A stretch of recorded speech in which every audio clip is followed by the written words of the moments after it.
বন্ধুরা, হিন্দু শাস্ত্র অনুসারে বছরের সর্বশ্রেষ্ঠ পূর্ণিমা হচ্ছে এই মাঘী পূর্ণিমা, যা শুরু হচ্ছে 11ই ফেব্রুয়ারি 28শে মাঘ মঙ্গলবার সন্ধ্যা 6:55 থেকে এবং থাকবে পরের দিন 12ই ফেব্রুয়ারি 29শে মাঘ বুধবার রাত্রি 7:22 পর্যন্ত। তাই উদয়া তিথি অনুসারে আগামী 12ই ফেব্রুয়ারি বুধবার দিন পালিত হচ্ছে মাঘী পূর্ণিমা। তাই এই দিনে বন্ধুরা, আপনারা ভুল করেও এই 5টি জিনিস কাউকে দেবেন না এবং এই ভুলগুলো করবেন না, কারণ শাস্ত্র বলছে যে এই দিনে যেমন আমাদের সামান্য কিছু কাজে বাড়িতে মা লক্ষ্মী এবং নারায়ণ ভগবানের কৃপা পাওয়া যায়, ঠিক তেমনই সামান্য কিছু ভুলেও কিন্তু আমাদের সৌভাগ্যের নাশ হয়ে যায়, সৌভাগ্যের অবনতি হয়। তাই এই দিনে এই কাজগুলি আপনারা করবেন না এবং বছরের সর্বশ্রেষ্ঠ মহাপূর্ণিমার দিনে যারা এই ফলটি পান তারা কিন্তু বন্ধুরা অত্যন্ত ভাগ্যশালী এবং ধনবান হয়ে যান। তাদের সংসারে আয় উন্নতি অবশ্যই বাড়ে, তাদের গৃহে মা লক্ষ্মী স্বয়ং আসেন এবং নতুন বছর তাদের খুব ভালো কাটে। নমস্কার বন্ধুরা, ভক্তিমূলক কথা চ্যানেলে জানাই আপনাদের সকলকে স্বাগত। বন্ধুরা, আশা করছি ঈশ্বরের আশীর্বাদে আপনারা প্রত্যেকেই ভালো আছেন এবং সুস্থই আছেন। বন্ধুরা, ভগবান শ্রীকৃষ্ণের মতে এই 5টি জিনিস কখনোই কাউকে দেওয়া উচিত নয়, কারণ এই জিনিসগুলো দিলে বাড়ির লক্ষ্মী বাড়ি ছেড়ে চলে যায়। বন্ধুরা, আমাদের ছোটবেলা থেকেই শেখানো হয় যে কাউকে কোনো কিছু দান করলে জীবনে পুণ্য প্রাপ্ত হয়, কিন্তু কিছু জিনিস বন্ধুরা যা কখনোই কাউকে দেওয়া উচিত নয়, নইলে জীবনে নেমে আসবে ঘোর অন্ধকার, এমনকি পরিবারে অকাল মৃত্যুর মতন ঘটনাও ঘটতে পারে। তাই বন্ধুরা, সুখে থাকতে এই জিনিসটি আমাদের অবশ্যই মাথায় রাখা উচিত। চলুন বন্ধুরা, বিস্তারিত আলোচনা করা যাক। তবে তার আগে আমার সকল দর্শক বন্ধুদের কাছে একটাই অনুরোধ করব যে ভিডিওটি সম্পূর্ণরূপে দেখবেন এবং দেখার পর যদি ভালো লাগে তাহলে অবশ্যই একটি লাইক করবেন এবং কমেন্টসে লিখবেন জয় মা লক্ষ্মীর জয়। এবং বন্ধুরা, ভিডিওটি শেয়ার করবেন আপনাদের নিকট আত্মীয় স্বজন এবং বন্ধু বান্ধবদের সাথে, যাতে প্রত্যেকেই এই ভিডিওটি থেকে উপকৃত হতে পারে। বিষ্ণু পুরাণ এবং গরুড় পুরাণ অনুসারে এই 5টি জিনিস মা লক্ষ্মীর সাথে সম্পর্কিত। তাই যার জীবনে মা লক্ষ্মীর কৃপা থাকে তার জীবনে সুখ শান্তি মান সম্মান কোনো কিছুরই অভাব হয় না, আর যার জীবনে মা লক্ষ্মীর কৃপা থাকে না তার জীবন অত্যন্তই কষ্টদায়ক হয়। তাই আপনারাও বন্ধুরা ভুল করেও মা লক্ষ্মীর সঙ্গে সম্পর্কিত এই 5টি জিনিস কাউকে দেবেন না। প্রথমেই বলবো বন্ধুরা, মহিলাদের ব্যবহার করা গয়না। বন্ধুরা, গয়নাকে মা লক্ষ্মীর প্রতীক মনে করা হয়, এই জন্য গয়নাগাটি কেনার পর মায়ের চরণে ছুঁয়ে তারপরেই আমরা ব্যবহার করি। আর আপনারা সকলেই জানেন যে বাড়ির মহিলারা হচ্ছেন মা লক্ষ্মীর প্রতিরূপ, তাই তাদের গয়না কখনোই ধার হিসেবে বা দান করা উচিত নয়। বিশেষ করে মঙ্গলসূত্র, পায়েল ও বিছা, এতে মানুষের ভাগ্য গয়নার সাথে বাড়িও ত্যাগ করে। দ্বিতীয় হলো বন্ধুরা, সূর্যাস্তের পর কখনোই দুধ, দই, চাল, আটা ও লবণ এমন সাদা জিনিস কখনোই কাউকে দেবেন না, কারণ সাদা জিনিসের নজর একটু বেশি লাগে, ফলে বাড়ির পজিটিভ ঊর্জা বাড়ি ত্যাগ করে চলে যায়। এতে নানা ধরনের অসুখ বিসুখ পরিবারে ঘিরে ধরে। আর বিশেষ করে বন্ধুরা, লবণ সন্ধ্যার পর কখনোই কাউকে দেবেন না। যদি দিতেই হয় তাহলে বাজার থেকে কিনে তারপরে দিন, কিন্তু রান্নাঘর থেকে ভুলেও বন্ধুরা কখনোই এগুলো দেবেন না। তৃতীয় হলো বেলনি ও চাটু। হ্যাঁ বন্ধুরা, রান্নাঘরে ব্যবহার করা বেলনি ও চাটু ভুলেও অন্য কাউকে দেবেন না।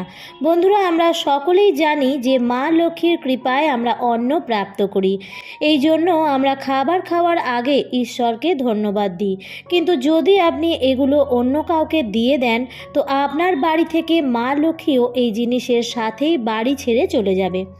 এবং চতুর্থ যে জিনিসটি বলবো সেটি হলো ঝাঁটা।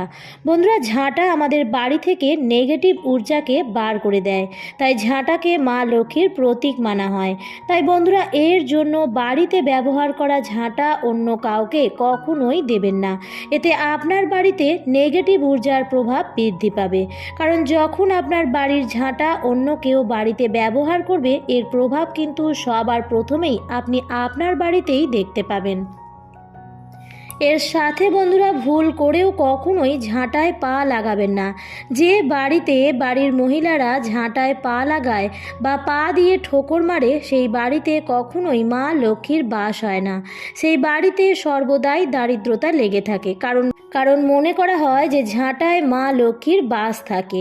এছাড়াও বন্ধুরা যে বাড়ির মহিলারা পা দিয়ে লাথি মেরে দরজা খোলে বা দরজা বন্ধ করে সেই বাড়িতেও কিন্তু মা লক্ষ্মী কখনোই বাস করেন না।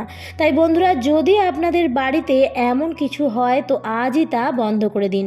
বন্ধুরা হিন্দু ধর্মে স্ত্রীদের মা লক্ষ্মীর অংশ মানা হয়, কারণ পুরো সংসারকে বেঁধে রাখে একজন স্ত্রী। আবার স্ত্রীদের কিছু ভুল কর্মের জন্য একটা সংসার নরকে পরিণত হয়ে যায়। বন্ধুরা যদি আপনাদের বাড়িতে কোনো মহিলারা দরজার সামনে বসে খাবার খায় তো বন্ধুরা এটি কিন্তু আপনাদের বাড়ির জন্য উন্নতির পথে বাধা হয়ে দাঁড়াবে, কারণ শাস্ত্র অনুসারে এটিকে খুবই অশুভ বলে মনে করা হয়। বন্ধুরা আপনারা সকলেই ডুমুর গাছ দেখেছেন, কিন্তু আমরা অনেকেই হয়তো জানি না যে এই ডুমুর গাছের মধ্যে ভগবান বিষ্ণুর বাস হয়। একটি পৌরাণিক কথা অনুসারে যখন ভগবান বিষ্ণু নরসিংহ অবতার নিয়েছিলেন এবং তার লীলা যখন সমাপ্ত হয়ে যায় তারপর বন্ধুরা তার নখ ডুমুর গাছের নিচে রেখে দেওয়া হয়।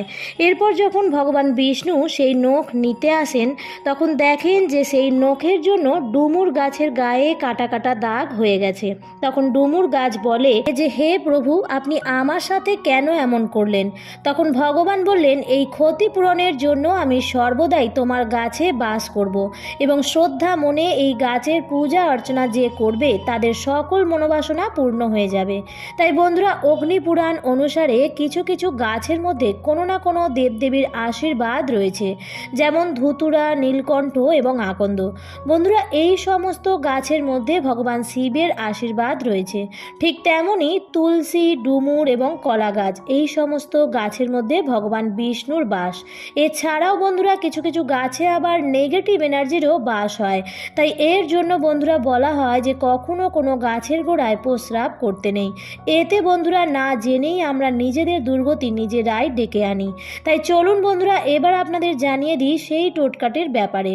বন্ধুরা আপনারা সকালবেলায় স্নান সেরে একটি ঘটিতে কিছুটা পরিমাণ গঙ্গার জল নেবেন এবং একটি ধূপ নেবেন। এরপর বন্ধুরা আপনারা সেই গঙ্গার জল ডুমুর গাছের গোড়ায় ঢেলে দেবেন এবং আপনারা এই মন্ত্রটি 3 বার বলবেন। আর সেই মন্ত্রটি হলো বন্ধুরা ওম নমো ভগবতে বাসুদেবায় নমঃ।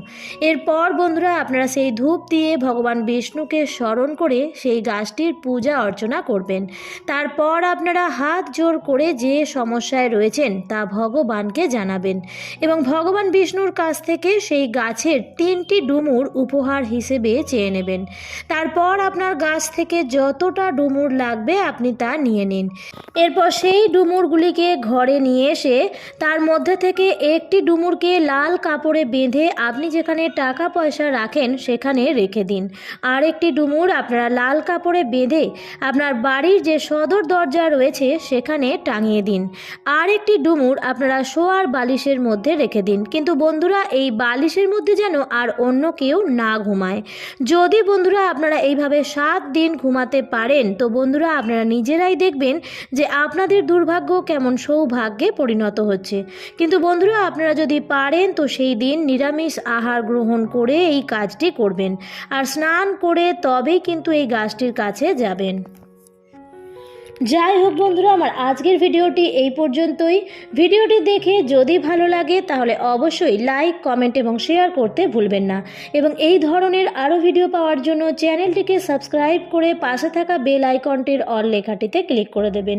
আবারও দেখা হবে পরবর্তী নতুন কোনো ভিডিওতে। ভালো থাকবেন, সুস্থ থাকবেন, ধন্যবাদ।